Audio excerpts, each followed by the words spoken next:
Life സ്പാനിൽ കടന്നു പോകുന്ന ഒരു 3 എംസിനെ കുറിച്ചാണ് സംസാരിക്കാൻ പോകുന്നത്.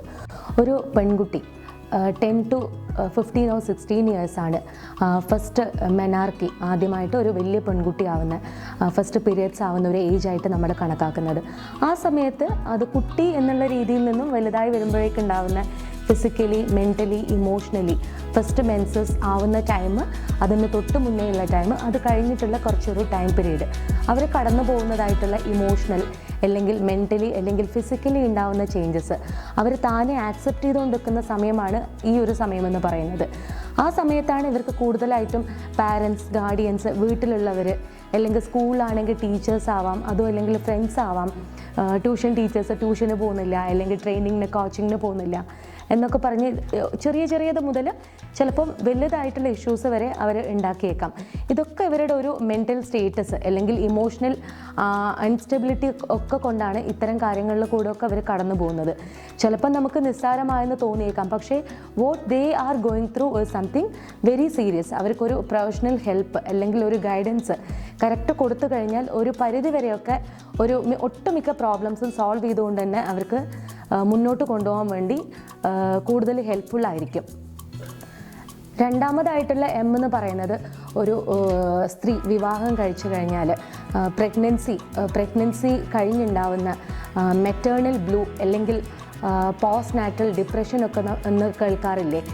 നമുക്ക് കാണാൻ പറ്റും പ്രസവത്തിന് ശേഷം ഹസ്ബൻഡിനോട് അല്ലെങ്കിൽ ഇൻലോസിനോട് അവരവരുടെ പാരൻസിനോട് ഉണ്ടാവുന്ന പലതരത്തിലുള്ള ഇൻ്റർപേഴ്സണൽ ഇഷ്യൂസ്, പിന്നെ ഒരുപാട് സങ്കടകരമായ സിറ്റുവേഷനിൽ കൂടെ കടന്നു പോവുക, ആവശ്യത്തിനല്ലാത്തതിനൊക്കെ ദേഷ്യം വരിക, കുട്ടി കരയുമ്പോൾ ദേഷ്യം വരിക, കുട്ടിയുടെ അടുത്ത് കാണിക്കുന്ന ചിലതരം വല്ലാത്തൊരു തരം ഡിറ്റാച്ച്മെൻറ്റ്, മറ്റുള്ളവരോട് കാണിക്കുന്ന ഡിറ്റാച്ച്മെൻറ്റ്, ഇതൊക്കെ തന്നെയും അവരുടെ ആ ഒരു ഡിപ്രഷൻ മൂഡ് കൊണ്ടാണ് ഉണ്ടാവുന്നത്.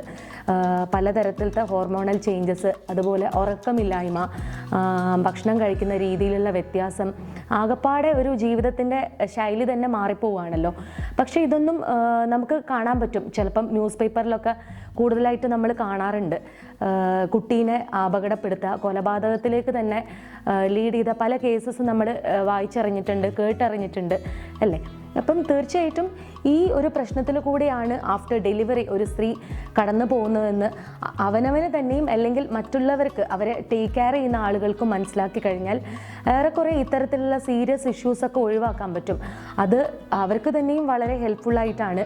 കാരണം ആ ഒരു സിറ്റുവേഷനിൽ കൂടെ കടന്നു പോകുമ്പം കുട്ടിയിലും ഉണ്ടാക്കും അതിൻ്റെ ഇമ്പാക്ട്സ്, ചുറ്റും സപ്പോർട്ടീവ് സിസ്റ്റത്തിലും ഇമ്പാക്ട്സ് ഉണ്ടാക്കും, അവരിലും ഉണ്ടാക്കുന്ന ചേഞ്ചസ് ഒക്കെ തന്നെയും വളരെ നെഗറ്റീവായിട്ടാണ് ലൈഫ് ലോങ് അവരെ ബാധിച്ചുകൊണ്ടിരിക്കുന്നത്.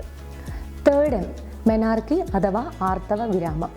ഒരു 45 വയസ്സ് മുതൽ ഒരു 50 വയസ്സ് വരെ, 50-55 വയസ്സ് വരെയാണ് നമ്മുടെ ഒരു ആർത്തവിരാമം എന്ന് പറയുന്നത് നമ്മളിൽ എക്സ്പെക്റ്റ് ചെയ്യുന്ന ഒരു ഏജ്.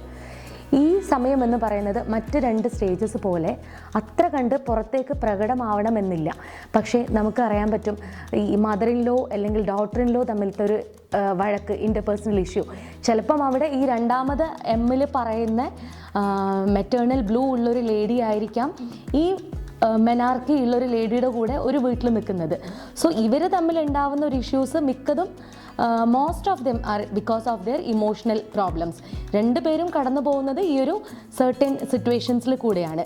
അപ്പോൾ ഈ മെനാർക്കി എന്ന് പറയുമ്പോഴത്തേക്കും ചിലരിൽ ഭയങ്കരമായിട്ടുള്ള ഒരു ദേഷ്യം, ആൻസൈറ്റി, എല്ലാവരോടും ഇഷ്ടക്കുറവ്, പണ്ട് ചെയ്തിരുന്ന കാര്യങ്ങളൊന്നും ഇപ്പോൾ ചെയ്യാൻ വയ്യ, അല്ലെങ്കിൽ ചെയ്യുന്നപ്പം ഇഷ്ടക്കുറവ്, ദേഷ്യം ഒക്കെ കാണിക്കുന്നതാവാം. അല്ലെങ്കിൽ ചിലപ്പം അവർ അഗാധമായ സങ്കടത്തിലോട്ട് ഒരു സൂയിസൈഡ് ടെൻഡൻസി, സെൽഫ് ഹാം, എന്നെ ആർക്കും വേണ്ട, അല്ലെങ്കിൽ ഞാൻ ഒരു യൂസ്ലെസ് ആയി, എപ്പോഴും സങ്കടം, കരച്ചിൽ, അങ്ങനെയൊക്കെ ഉള്ളതാവാം നമുക്ക് കാണാൻ പറ്റുന്നത്. തീർച്ചയായിട്ടും നമ്മുടെ അമ്മമാരിൽ ഇങ്ങനെ ഒരു മാറ്റം കാണുമ്പം വളരെയേറെ ശ്രദ്ധ നമ്മൾ അവർക്ക് കൊടുക്കേണ്ടതായിട്ടുണ്ട്. ഇതിനും ഈ 2 എമ്മിൽ എന്ന് പറയുന്നത് പോലെ ഏജ് ആയി, പ്രായമായില്ലേ, പക്വതയായില്ലേ, ഇത്രയും എക്സ്പീരിയൻസ്ഡ് ആയിട്ടുള്ള ആളുകളല്ലേ, എന്താ ഇങ്ങനെ പെരുമാറുന്നതെന്നുള്ള തെറ്റിദ്ധാരണയോടുകൂടെ കാണാതെ അവർക്ക് ഇതേപോലെയുള്ളൊരു കൗൺസിലിങ്ങോ ട്രീറ്റ്മെൻറ്റോ കൊടുത്ത് അവരെ കൂടെ നിർത്തുകയാണ് ഈ സമയത്ത് നമ്മൾ ചെയ്യേണ്ടത്.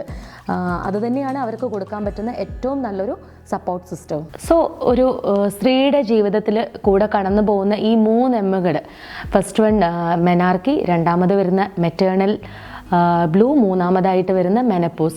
ഈ 3 സ്റ്റേജസിലും ഇമോഷണലി, ഫിസിക്കലി ആൻഡ് മെൻ്റലി കടന്നു പോകുന്ന ഒരു അവസ്ഥ എന്ന് പറയുന്നത് ഒട്ടുമിക്ക ആളുകളിലും അല്ലെങ്കിൽ ഒരു എല്ലാവരിലും തന്നെ ഒരു ട്രേസ് എമൗണ്ട് എങ്കിലും ഇതിൻ്റെ ഒരു ഡിഫറൻസ് നമുക്ക് തീർച്ചയായിട്ടും കാണാൻ പറ്റുന്നതാണ്. ഒന്നാമതായിട്ട് നമ്മൾ ശ്രദ്ധിക്കേണ്ടത് അവനവൻ തന്നെയും ഒന്ന് മോണിറ്റർ ചെയ്യാൻ പറ്റണം. കുട്ടികളിൽ ഇത് എത്രത്തോളം പോസിബിൾ ആണെന്ന് നമുക്ക് പറയാൻ പറ്റില്ല. അപ്പം ഡെഫിനറ്റ്ലി പാരൻസ് മറ്റ് 2 സ്റ്റേജസിൽ മെറ്റേണൽ ബ്ലൂ അല്ലെങ്കിൽ മെനാർക്കി എന്ന് പറയുന്നത് ഏറെക്കുറെ നമുക്ക് തന്നെ സ്വയം തിരിച്ചറിയാൻ പറ്റുമെങ്കിൽ കുറേയും കൂടെ നമുക്ക് സെൽഫ് ഹെൽപ്പ് ചെയ്യാൻ പറ്റും. അല്ലാന്നുണ്ടെങ്കിൽ ഇത് വാച്ച് ചെയ്യുന്നവരാണെങ്കിൽ നിങ്ങൾക്ക് ഇനി മുതലെങ്കിലും ടേക്ക് കെയർ ചെയ്യാൻ പറ്റണം. അല്ലെങ്കിൽ മറ്റുള്ളവരുടെ അടുത്ത് ഷെയർ ചെയ്ത് അവരെയും കൂടെ ഹെൽപ്പ് ചെയ്യാനെങ്കിലും പറ്റണം. അവർക്ക് കൊടുക്കാൻ പറ്റുന്ന സപ്പോർട്ട് ഡെഫിനറ്റ്ലി 100% സപ്പോർട്ട് സിസ്റ്റത്തിൻ്റെ കയ്യിൽ തന്നെയാണ് ഇവരുടെ മെൻ്റൽ ഹെൽത്ത് ഇരിക്കുന്നത്. സോ ഒരു പ്രൊഫഷണൽ ഹെൽപ്പ് സീക്ക് ചെയ്യേണ്ട സിറ്റുവേഷൻ ആണെങ്കിൽ അതിന് എല്ലാ സ്റ്റിഗ്മാസും മാറ്റി വെച്ചുകൊണ്ട് ലൈക്ക് നമ്മളൊരു ഫിസിക്കൽ ഹെൽത്തിന് എത്രത്തോളം കെയർ കൊടുക്കുന്നുണ്ടോ അതേ ഇമ്പോർട്ടൻസ് തന്നെ ഇതും മുന്നോട്ട് കൊണ്ടുപോയി കഴിഞ്ഞാൽ ഏറെക്കുറെ നമ്മൾ സൊസൈറ്റിയിൽ ഫേസ് ചെയ്തുകൊണ്ടിരിക്കുന്ന പ്രോബ്ലംസ് നമുക്ക് റെഡ്യൂസ് ചെയ്യാം എന്നുള്ളത് തന്നെയാണ് ഒരു അഡ്വാൻറ്റേജ്.